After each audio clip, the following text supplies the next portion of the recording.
গায়রাতমান কাকে বলে, ভালো মেয়ে কাকে বলে, সেই বিষয় নিয়ে আজকের এই ভিডিওতে আলোচনা করব। তো ভালো মেয়ে চেনার 6টা আলামত রয়েছে। এই 6টা আলামত নিয়ে আজকে আপনাদের সামনে ইনশাল্লাহ বর্ণনা করব। এই ডায়েরি হাতে দেখে মনে করতেছেন যে দেখে দেখে বয়ান করবে, হ্যাঁ আসলে দেখে দেখে বলার চেষ্টা করব। কারণ যে 6টা বিষয় নিয়ে আসছি সেই 6টা বিষয় আমি প্রথমে স্ক্রিপ্ট তৈরি করি, লেখার উপরে সেই ভিডিওগুলো নিয়ে আলোচনা করি। তো আমার এখানেই লেখা রয়েছে। তো 6টা বিষয়ে একটা ভালো মেয়ে, উত্তম মেয়ে চিনতে হলে আপনার এই 6টা বিষয়ের দিকে আপনার খেয়াল রাখতে হবে যে এই মেয়েটা ভালো, এটাকে বিয়ে করা যায়, একে বিবাহ করলে জীবন সঙ্গী ভালো হবে, জীবন ভালো চলবে এবং আপনার সন্তানাদি ভালো হবে। এই 6টা বিষয়ের প্রতি খেয়াল করলে আপনার জন্য অনেক উপকার হবে। আর যদি এই 6টা বিষয়ে খেয়াল না করে আপনি বিবাহ করেন, আপনার জীবন ধ্বংস হয়ে যাবে। 6টা বিষয়ের দিকে খেয়াল করে বিবাহ না করেন মেয়েকে, তাহলে আপনার জীবন ধ্বংস হয়ে যাবে। এই জন্য আপনার জন্য উচিত হচ্ছে এই ভিডিওটা দেখা এবং এই 6টা বিষয় জানা। 6টা বিষয় কি কি আমি বলে দিচ্ছি এবং ডিসক্রিপশনে লিখে দেবো, বলার পরে আপনি সেখান থেকে পড়ে নেবেন ইনশাআল্লাহ।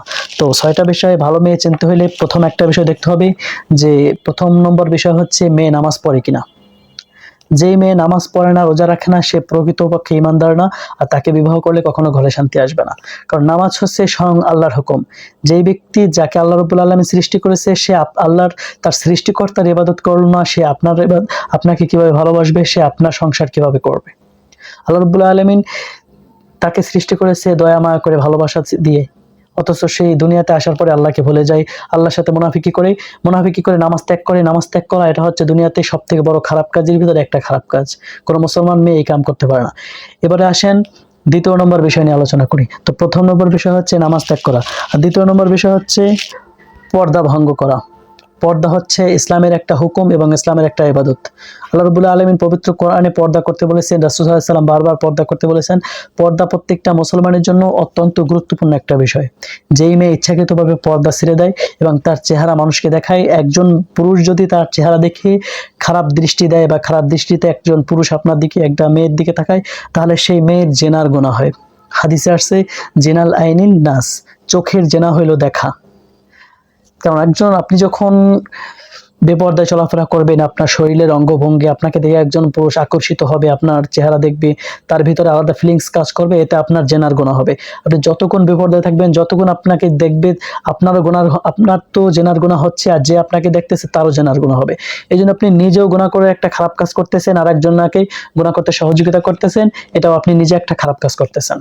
এই জন্য এই বেপর্দা মেয়েদেরকে কখনো বিবাহ করা যাবে না। প্রথমত বলবেন তাদেরকে পর্দা করানোর জন্য, এবং আপনি সবসময় চেষ্টা করবেন আপনার মেয়ে যেন পর্দা করে, আপনার বোন যেন পর্দা করে, আপনার স্ত্রী যেন পর্দা করে। আপনার প্রথম দায়িত্ব থাকবে এটা।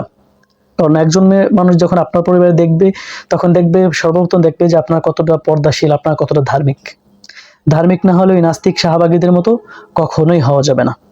এটা হচ্ছে একটা খারাপ কাজের আলামত। এই জন্য 2 নম্বরও কি বলছি, 2 নম্বর কাজ হচ্ছে পর্দা করা। এরপর আসেন 3 নম্বর হচ্ছে অহংকার করা।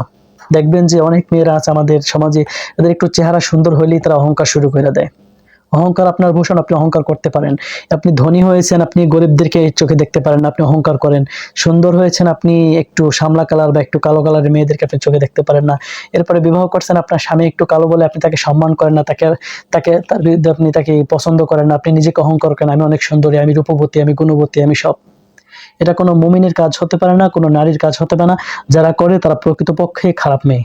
এই জন্য এই সমস্ত মেয়েদের প্রতি খেয়াল রাখতে হবে যে আপনি মা, আপনি বাবা, আপনি খেয়াল রাখবেন যে আপনার মেয়ে অহংকারী হয়ে উঠতেছে না তো।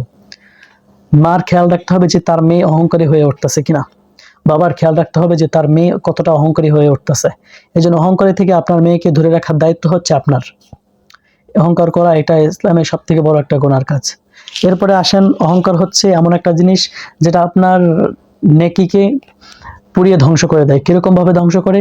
যেরকম ভাবে আগুন শুকনো কাঠকে পুড়িয়ে ধ্বংস করে দেয়, অহংকার আপনার এরকম ভাবে আপনার নেকিকে পুড়িয়ে ধ্বংস করে দেয়। এটা একটা হাদিসের কথা বললাম। এরপরে আসেন 4 নম্বর হচ্ছে গীবাত করা। বর্তমান সমাজে আমাদের মেয়েদের ভিতরে গীবত করার বিষয়টা অনেক বেশি। যদি 4টা মানুষ এক জায়গায় বসে, দেখবেন যে একে অপরের প্রতি গীবাত করতে শুরু করে দেয়।